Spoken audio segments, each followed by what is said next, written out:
시골의 한 작은 교회에 전도사님이 처음 부임을 했습니다. 처음 설교라 잔뜩 긴장을 했는지 그만 실수를 하고 말았습니다.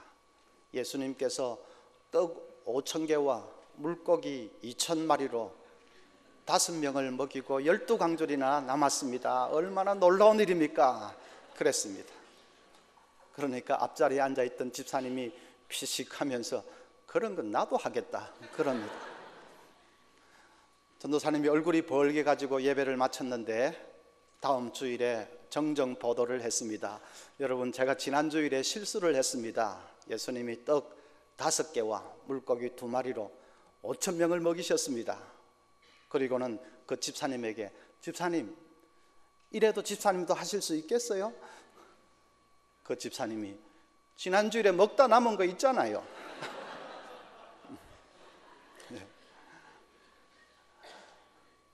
우리는 말씀을 똑바로 보십시다.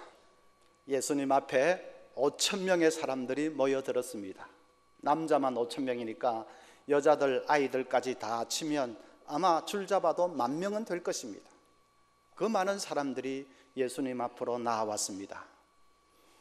진리를 찾아서 방황하다가 나온 사람도 있습니다. 어떤 사람은 병고침을 받아볼까 싶어서 절박한 마음으로 나온 사람도 있습니다. 가정의 간절한 기도의 제목을 안고 지푸라기라도 붙들고 싶은 마음으로 나온 사람도 있습니다. 다 불쌍한 사람들입니다. 날이 저물어 가는데 거기가 빈들입니다. 어디 마땅히 유숙할 만한 곳도 저녁을 해결할 곳도 없는 빈들입니다. 빈들에서 방황하고 있는 그 수많은 사람들, 생각만 해도 불쌍하고 애처롭지 않습니까? 꼭 우리가 사는 이 세상 같습니다. 우리 사는 이 세상에도 빈들에 팽개쳐진 것과 같은 사람들이 많습니다. 아무의 관심도 받지 못하고 소외되고 버림받은 사람들이 많습니다. 교회가 그런 사람들을 어떻게 대해야 할까요? 그런 불쌍한 사람들을 어떻게 대하는 것이 교회가 교회로서의 사명을 감당하는 것일까요? 우리가 그 점을 한번 생각을 해보려고 합니다. 먼저는 그들과 아픔을 함께 해야 합니다.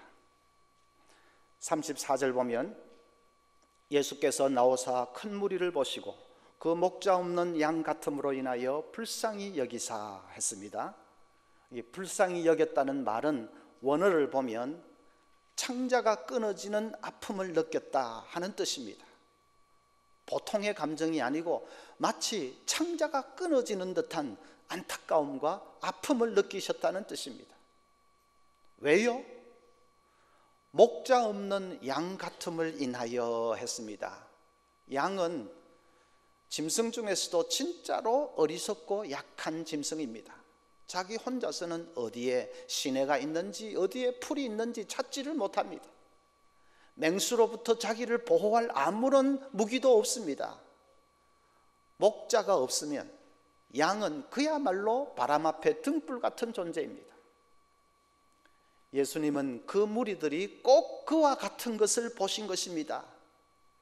구원의 길을 알지 못하고 방황하는 사람들입니다.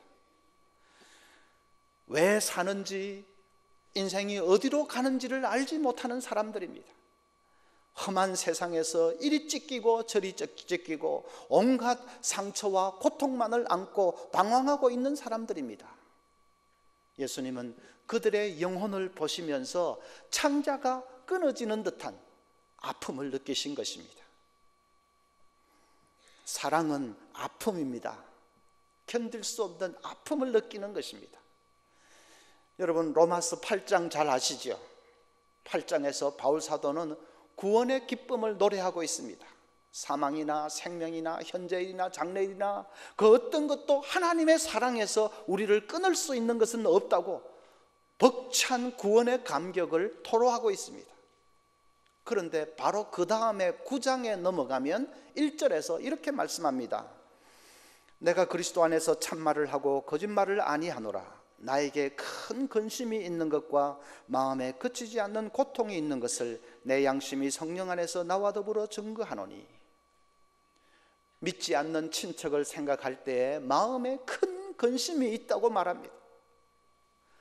조금 전에 넘치는 그 기쁨을 고백을 해놓고 그 다음에 바로 큰 고통이 있다 하는 것이 뭔가 앞뒤가 안 맞는 것 같지만은, 그러나 사랑은 그렇습니다. 사랑에는 기쁨만 있는 것이 아니고 아픔이 있습니다. 예를 들어서 우리가 지금 예배를 드리면서 참 마음이 기쁩니다. 은혜를 받으니까 그냥 가슴이 뜨겁고 마음이 기쁩니다. 그런데 문득 돌아보니 이 자리에 내 아버지 어머니가 안 계십니다. 사랑하는 내 자녀들이 없습니다. 그들은 여전히 어둠의 땅에서 방황하고 있습니다. 그러면 마음이 갑자기 아려오기 시작합니다. 눈에서는 눈물이 흐르기 시작합니다. 그것이 진짜 예배지요. 흔히 예배는 기쁨의 축제가 되어야 된다, 예배가 축제처럼 되어야 된다, 그런 말 많이 하지요. 맞습니다. 예배가 기쁨의 축제가 되어야 됩니다. 그러나 그것뿐이면 안 됩니다. 기쁘면 기쁠수록 세상을 향한 눈물이 있어야 합니다. 고뇌가 있어야 합니다. 그래야 그것이 바로 깨어있는 교회 아니겠습니까? 지난 주간에 부산에서 10대 소녀 3명이 아파트 옥상에서 뛰어내려서 투신 자살을 했습니다. 인터넷 자살 사이트에서 만나서 그냥 함께 투신을 했습니다. 그 중에 한 아이는 얼마 전에도 연탄불 피워놓고 자살을 시도하다가 병원에 실려간 적도 있다고 합니다. 동생이 자꾸 자살을 생각하는 것을 알고는 그 오빠가 동생이 접속을 못하도록 인터넷 자살 사이트를 지우기도 했다고 합니다. 그런데도 그런 아이를 아무도 적극적으로 상담을 해주거나 우울증 치료를 해주지를 못했습니다. 새 아이가 술을 먹고는 아파트 옥상에서 웅크리고 있는 것을 경비원이 발견하고는 춥다고 이불을 갖다 주었다고 합니다. 경비원도 그런 데 대해서 무지하니까 그냥 기껏 한다는 것이 이불을 갖다 준 것입니다. 1시간 후에 그 새 아이는 거기서 뛰어내리고 말았습니다. 우리나라 자살률은 8년째 OECD 국가 가운데 1위입니다. 2010년 한 해만 해도 15,000명 이상이 자살을 했습니다. 매일 43명씩 매일 스스로 목숨을 끊고 있습니다. 교회가 이 안타까운 사실에 대해서 아파할 줄 알아야 합니다. 저는 얼마 전에 엄청 충격을 받았습니다. 어떤 분이 우리 교회 등록은 하고 그 후로 거의 출석은 못했는데, 그분이 돌아가셨는데, 근데 돌아가신 것도 가족들이 비밀로 하니까 그냥 아무도 알지도 못했는데, 나중에 들리는 소식이 그분의 죽음이 자살이었다는 것입니다. 제가 가슴이 쿵 내려앉는 것 같았습니다. 출석을 거의 못했지만은 그래도 등록은 했는데, 그러면 우리 교인인데, 우리 교인들 가운데 그런 일이 터졌다니 제가 망치로 한 대 얻어맞은 듯 했습니다. 한 목사, 너 지금 뭐 하는 거냐? 신학생들에게 설교를 가르칠 때는 여러분 앞에 앉아있는 사람 중에는 지금 죽음을 생각하고 있는 사람이 있을 수도 있다는 거 생각하고 설교하십시오. 그렇게 절박하게 외치십시오. 널 그렇게 가르쳐 놓고 지금 너가 설교하고 있는 그 회중들 가운데 그런 일이 터지다니 너 지금 뭐 하고 있는 거냐? 마음이 너무나도 무거웠습니다. 제가 사명을 제대로 감당하지 못하는 것 같아서 여러분 앞에서도 용서를 구하고 싶습니다. 그러나 설교만으로는 막을 수 없을 수도 있습니다. 그래서 저는 그 사건 이후로 기도를 시작했습니다. 우리 교회가 생명의 전화를 그런 걸 운영을 하든지, 아니면 위기 대응 전문 좀 상담실을 어떻게 운영을 하든지 하여튼 그런 사역을 속히 할 수 있어야 되겠다고, 나는 잘 모르니까 하나님 어떻게 하든지 그렇게 좀 할 수 있도록 기도를 시작했습니다. 그래서 생사의 기로에서 신음하고 있는 사람들을 교회가 건져내야 하지 않겠습니까? 적어도 송파, 강동, 하남 지역은 우리가 책임을 져야 하지 않겠습니까? 빈들에 처한 사람들을 섬기기 위한 첫 걸음은 함께 아파하는 것입니다. 그리고 둘째로는 짐을 함께 져야 합니다. 빈들에서 허기져하는 무리를 보면서 제자들은 36절에 보면 무리를 보내어 두루 촌과 마을로 가서 무엇을 사 먹게 하옵소서 했습니다. 그런데 예수님은 뭐라고 하십니까? 37절에 대답하여 이르시되 너희가 먹을 것을 주라 하시니. 여러분, 그 사고의 차이를 보십시오.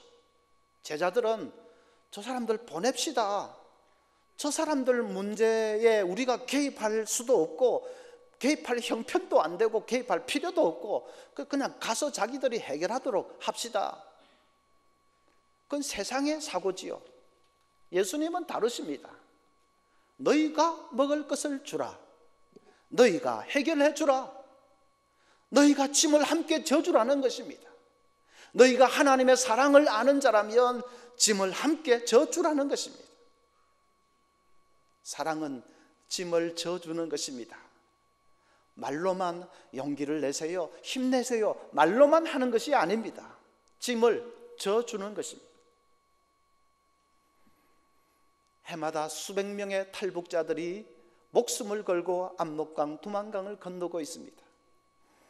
그들은 만주벌판을 헤매면서 인신매매범에게 팔려가기도 하고 공안에 잡혀서 다시 북으로 끌려가기도 하고 아니면 병으로 굶주림으로 쓰러지기도 합니다.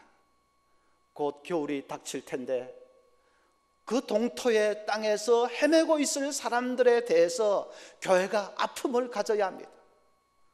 먼 남의 얘기로 그렇게 해서는 안 되지요. 한때는 우리보다도 예수 더 잘 믿었던 사람들인데 악한 정권을 만나서 저렇게 사지로 내몰리고 있는 그들의 처지에 대해서 우리가 아픔을 느껴야 합니다. 그리고 어떻게 하든지 짐을 함께 져야 합니다. 북한 사정에 밝은 우리 교회 어떤 집사님 얘기에 의하면 국경 근처에 사는 사람들 중에는 강을 건너 이 중국 쪽으로 와서 쌀을 한 포대씩 얻어가는 사람들이 있다고 합니다. 그런 분들은 완전히 탈북해버리는 것은 아니고 쌀과 생필품만을 얻어서 밤에 강을 건너서 다시 돌아갑니다.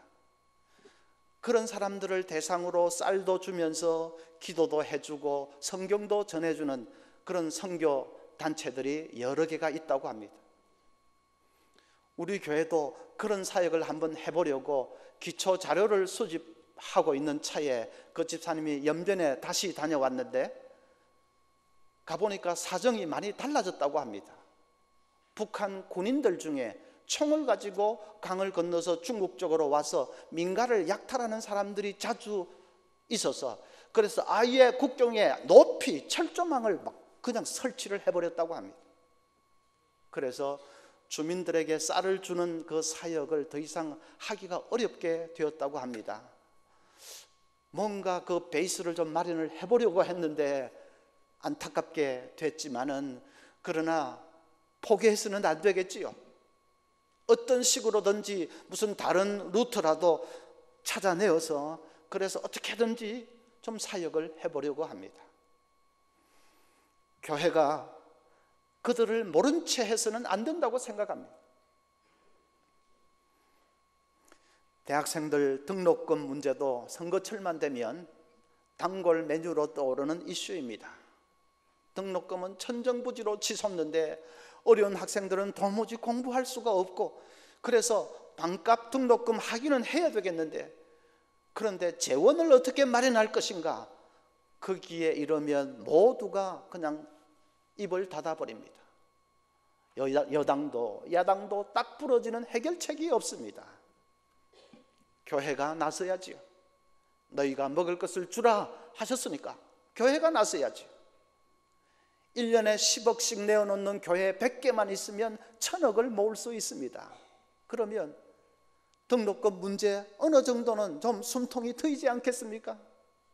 웬만한 교회는 정말 의지만 있으면 1년에 10억 내는 것은 그렇게 힘들지는 않습니다. 안 되면 우리 교회라도 가급적 빨리 시작해 보려고 합니다. 어떤 장로님이 제게 하시는 말씀이, 목사님, 내년도에는 장학재단, 복지재단 스터디를 잘 해서 그 다음 해쯤에는 바로 시작을 하십시다. 목사님도 이제 한 10여 년밖에 안 남았는데 세월 진짜 빨리 갑니다.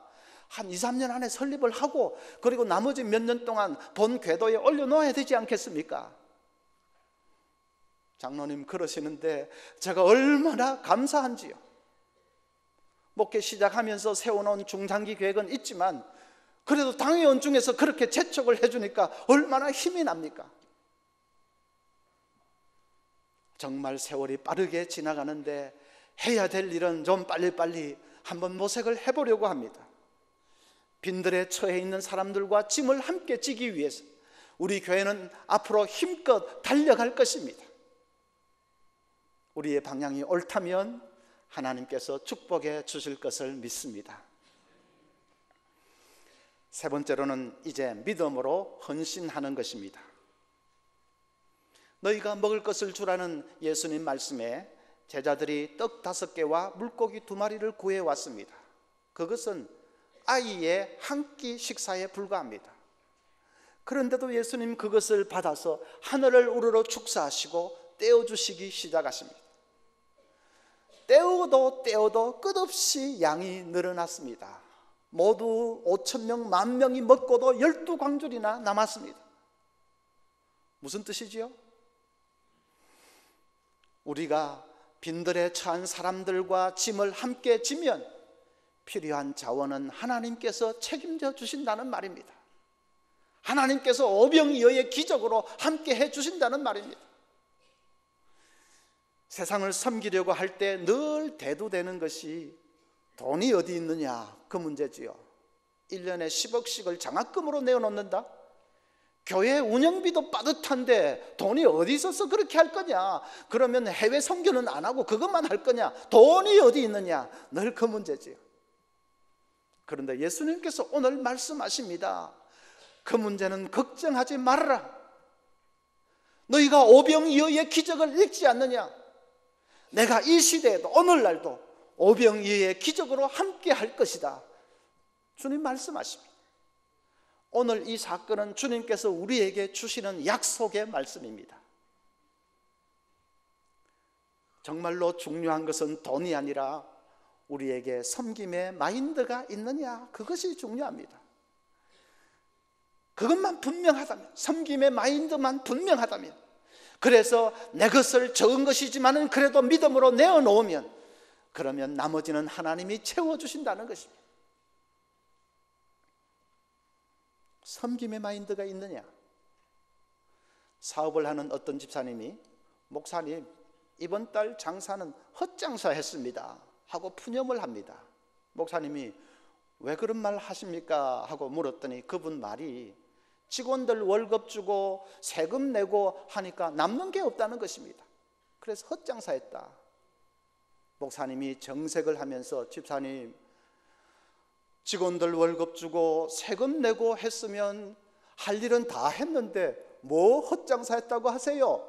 하고 나무랐습니다. 지금 그분은 사업을 하는 목적을 조금 잘못 알고 있습니다. 사업을 하는 사람에게 직원들 월급 주는 것처럼 중요한 일이 어디 있습니까? 나 혼자 잘 먹고 잘 사는 것이 아니라 내 사업을 통해서 많은 사람들이 함께 먹고 살 수 있다면 그것처럼 중요하고 보람 있는 일이 어디 있습니까? 그리고 세금을 내므로써 국민된 도리를 다했다면 그것도 귀한 일이지요. 그래서 사업하는 사람이 직원들 월급 주고 세금 내고 했으면 해야 될 중요한 일은 다 한 것입니다. 헛장사했다는 말은 나에게 떨어지는 것이 얼마 없다, 그런 말인 모양인데 그 사고를 좀 고쳐야 합니다. 어떻게 하든지 직원들 월급은 깎으려고 하고 세금은 어떻게 하든지 피해보려고 하고 그래서 나 혼자 잘 먹고 잘 살겠다. 그것은 우리 크리스찬이 취할 태도는 아닙니다. 세상에는 두 종류의 사람이 있습니다. 5,000명분을 혼자 먹고 사는 사람이 있는가 하면 5,000명을 먹이면서 사는 사람이 있습니다. 세상은 5,000명분을 혼자 먹고 사는 사람을 가리켜서 잘 사는 사람, 성공한 사람이라고 하겠지요. 그러나 아닙니다. 정말로 잘 사는 사람은 5,000명분을 혼자 먹는 사람이 아니라 5,000명을 먹이며 사는 사람입니다. 그 사람이 well living, 잘 사는 사람, 제대로 사는 사람, 바르게 아름답게 잘 사는 사람이죠. 사업을 하는 목적을 바로 세워야 합니다. 여러분, 사업을 하신다면 사람들을 먹이면서 사는 보람된 일을 하고 있는 것입니다. 그러니까 무슨 대기업이 골목 상권까지 다 독식을 하면서 자기만 그냥 문어발을 피키워 가는 것은 그건 잘하는 일이 아닙니다. 전문 분야, 잘 할 수 있는 일, 잘 해온 일, 그 일에 집중하면서 그래서 많은 사람들, 직원들을 먹여 살리지 않습니까? 수천 명, 어느 회사는 수십만 명을 먹여 살리지 않습니까? 그런 회사와 기업에 대해서는 또 사회가, 우리 모두가 존경해야 됩니다. 부자들을 다 적대시할 것이 아니라 다 함께 먹고 살도록 하는 사람에 대해서는 정말로 존경하고, 그러나 자기 욕심 차려서 문어발 확장하는 그런 것은 자제하고, 뭐 그런 것이 맞지 않겠습니까? 공부하는 목적도 공부해서 남주자 그러십시오. 세상은 공부해서 남주나 하겠지만 우리 크리스찬은 다릅니다. 공부해서 남주자, 섬기기 위해서, 다른 사람을 잘 섬기기 위해서 공부하는 것입니다. 그래서 섬김의 마인드가 분명해서 내 것을 내어놓을 때 적은 것이라도 하나님은 거기에 오병이어의 축복으로 함께 하실 것입니다. 일본의 다하라 요네코 여사는 나이 18살 때 좌절감을 이기지 못해서 달려오는 열차에 뛰어들었습니다. 두 발을 잃고 또 왼쪽 팔도 잃고 오른쪽은 손가락 2개가 잘려나갔습니다. 사지 중에서 남은 것은 오른팔과 거기 붙은 손가락 3개뿐입니다. 더군다나 더 살 이유가 없어서 계속 자살을 시도했지만 손가락 3개만으로는 죽는 것도 쉽지가 않았습니다. 그렇게 절망의 밑바닥을 헤매던 그 여인에게 선교사 지망생인 아키도시라는 청년이 나타나서 복음을 전했습니다. 기적이 일어났습니다. 이 다하라 요네코가 예수님을 영접하고 새 생명을 얻은 것입니다. 그뿐 아니라 아키도시로부터 청혼을 받고 결혼을 해서 꿈에도 생각하지 못했던 행복한 가정을 이루게 됩니다. 그때부터 이 다하라 요네코는 자신처럼 밑바닥 인생을 사는 사람들을 위해서 평생을 헌신하기를 시작합니다. 그분은 가는 곳마다 자기에게 보여주신 하나님의 사랑을 간증했습니다. 손가락 3개로 책도 읽고 요리도 하고 그리고 손을 모아 기도하는 자기의 삶을 보여주었습니다. 사람들이 그 앞에서 깨어졌습니다. 손가락 3개뿐인 사람이 씩씩하게 살고 감사가 넘치게 사는 그 모습을 보면서 낙심과 좌절에 빠져있던 사람들이 정신이 번쩍 든 것이죠. 그래서 그 다하라 요네코 여사를 통해서 수많은 사람들이 희망의 빛을 보고 새 생명을 얻는 역사가 일어났습니다. 오병이어의 기적이 일어난 것입니다. 다하라 요네코가 자기의 삶을 정리하는 수기를 썼는데 그 제목을 이렇게 달았습니다. 산다는 것은 황홀합니다. 손가락 3개뿐인 여자가 산다는 것은 황홀합니다. 섬김의 삶 속에 기적이 일어나는 것입니다. 예수님은 오늘 말씀에는 떡을 나누어 주시지만은 십자가 위에서는 우리를 위해서 피를 흘려주셨습니다. 예수님의 피가 양으로 치면 얼마나 될까요? 성인 남자 한 사람의 피의 양은 약 5리터쯤 된다고 합니다. 1.5리터 페트병 3개 정도 되는 양입니다. 그 적은 피로서 어떻게 예수님의 그 피로서 이 땅에 수많은 사람들의 죄를 씻길 수가 있었습니까? 거기에도 오병이어의 기적이 일어난 것입니다. 예수님이 섬김의 삶을 위해서 자신의 생명을 내어놓을 때에 하나님이 오병이어의 기적을 베푸신 것입니다. 그 피가 흘러 오늘 우리들에게까지 미치게 되었습니다. 예수님의 보혈로 우리도 죄 씻음을 받았습니다. 예수님의 보혈로 우리도 영원한 새 생명을 얻게 되었습니다. 그러면 이제는 우리들 차례입니다. 우리가 그 구원의 기쁨과 그 감격을 안고 세상으로 나아가야 합니다. 그리고 섬김의 삶을 사는 것입니다. 여러분, 빈들에서 방황하던 사람들이 눈앞에 펼쳐지는 그 오병이어 기적을 보면서 하나님을 찬양하는 장면을 한번 상상을 해보십시오. 고통과 슬픔뿐이던 그 빈들이 하나님을 찬양하는 찬송 소리가 가득한 소망의 들판이 되었지 않겠습니까? 오늘 우리도 섬김의 사명을 지고 이 세상을 향해서 나아가면 그 어떤 슬픔의 현장이라도 거기에 하나님의 나라가 임해서, 그래서 하나님을 찬양하는 찬송 소리가 가득하게 될 줄을 믿습니다. 여러분, 이 일을 위해서 우리 교회가, 우리 자신이 영광스럽게 쓰임 받을 수 있기를 소원합니다.